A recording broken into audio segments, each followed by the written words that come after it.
Hello, good morning, good afternoon. RCP, this is Coach Crystal once again.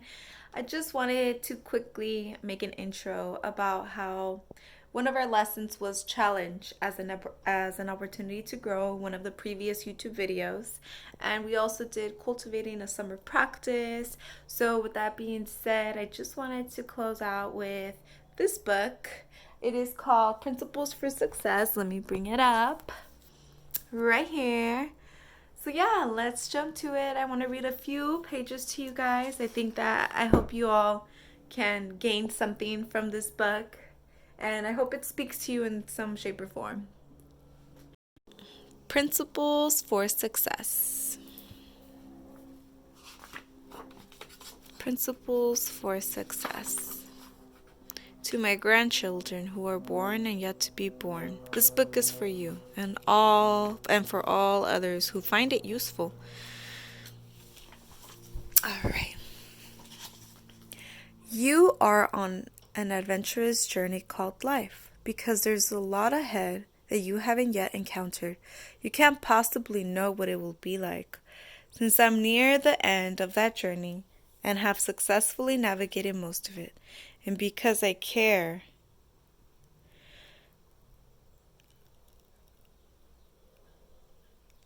since I'm near the end of that journey and have successfully navigated most of it, and because I care about you, I'd like to show you some of what you can expect and give you some principles that helped me and I believe can help you.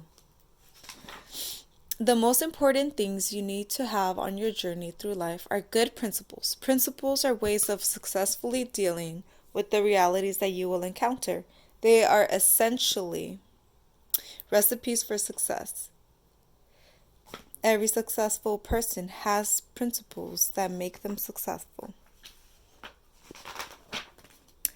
In going through my journey, I accumulated hundreds of principles, which I'm passing along in various books. They, more than me, are responsible for whatever success I've had, and they have helped millions of people, so I believe they can probably help you. In this brief book, I am sharing my most essential principles for success so that you can access them for yourself and discover the ones that work best for you. Unless you want to have a life that is directed by others and boxes you in, you need to decide for yourself what to do, and you need to have the courage to do it. This brings me to my first and most important principle. Think for yourself while being radically open-minded. Looking back on my own journey, I can now see that time is like a river that carries us forward into our encounters with reality that requires us to make decisions. We can't stop the movement down this river, and we can't avoid the encounters. We can only approach them in the best possible way. In your lifetime, you will have millions of encounters that will require you to make millions of decisions. The quality of your decision making will determine the quality of your life. Good decisions will reward you with good outcomes, and bad decisions will hurt you.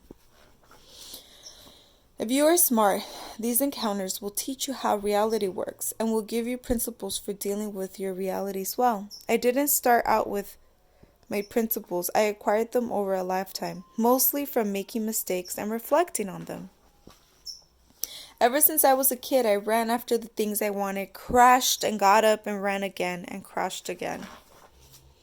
Each time I crashed, I learned something, got better, and crashed less.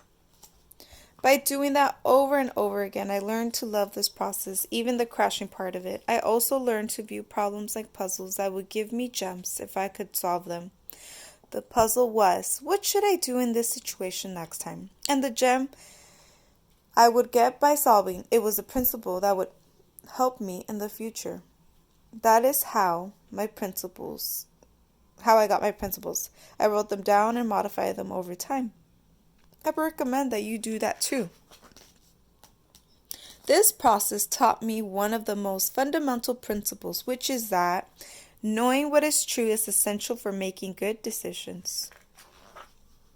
By knowing what is true, I mean knowing how reality works. People didn't create the laws of nature that we have to live by in order to be successful. But if we can understand these laws, we can use them to achieve our own goals. This makes me a hyper realistic, someone who embraces reality and works with it well as it is, not someone who wishes it were different and complains that it is not like their liking.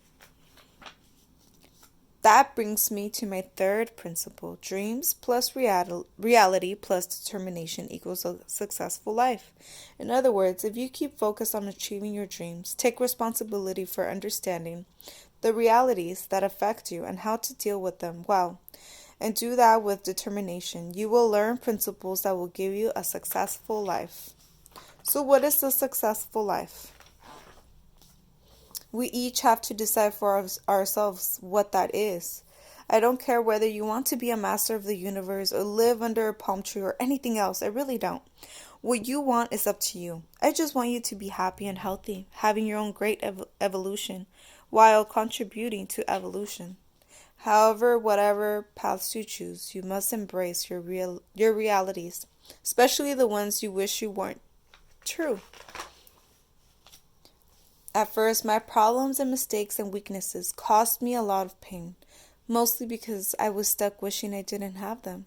After a while, I learned that these pains were messages that were signaling that I needed to reflect on my realities and how to best deal with them, weaknesses, mistakes, and problems. That's when I learned that pain plus reflection equal progress. Doing a mindful sit right here. Problems, mistakes, and weaknesses, it says. Discovering these things made me see that being successful is just a matter of following the 5-step process. Step 1, goals. Step 1 is to know your goals and run after them.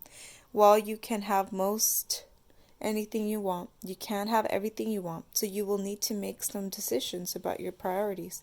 What is best for you depends on your passions, your strengths, and your weaknesses. So you need to really understand yourself and how to match your goals with what you are like to determine your path in life. There are always wonderful paths for you. You just have to find them by reflecting well, learning through trials and errors, and showing determination to push towards your goals. Step 2, problems. Step 2 is to encounter the problems that stand in the way of you achieving your goals. There are always problems which are typically painful. To evolve, you need to identify them and not tolerate them. Step 3, diagnosis. Step 3 is to diagnose these problems to get at their root causes. Sometimes the weakness of yours or others is the cause of your problem, so you have to consider that possibility. Remember that this evolutionary journey you are on requires you to learn that what you are not doing well and to change whatever it is you need to find out and get around it. All right, you guys, so I'm going to pause right here. This is part 1. Part 2 is coming in shortly. Bye, you guys.